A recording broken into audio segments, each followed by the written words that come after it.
approved. Bago po tawagin ng presiding officer ang kasong nakabinbin sa impeachment court, may nais lamang po akong sabihin sa ngalan nating lahat.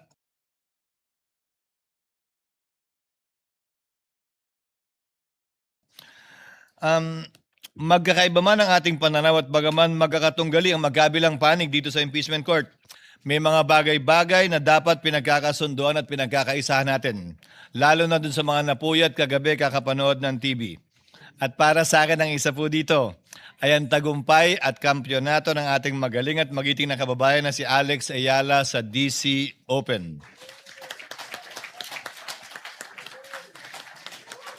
Kaya't sa ngalan ng Senado, ng mga senator judges, mga kawani ng Senado, sa ngalan ng magatunggaling mga partido ng impeachment trial, nais po naming ipabatid ang aming nagkakaisang pagbati kay Binibining Alex Ayala sa kanyang panalo at kampyonato sa DC Open. Tunay na ikinararangal at ipinagbubunyikan naming lahat. Congratulations sa iyo, Alex.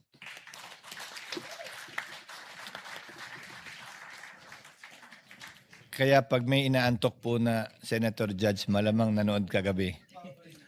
The clerk of court is instructed to kindly call the case before this impeachment court. Case number 004-2026 in the matter of impeachment trial of Vice President Sara Zimmerman Duterte.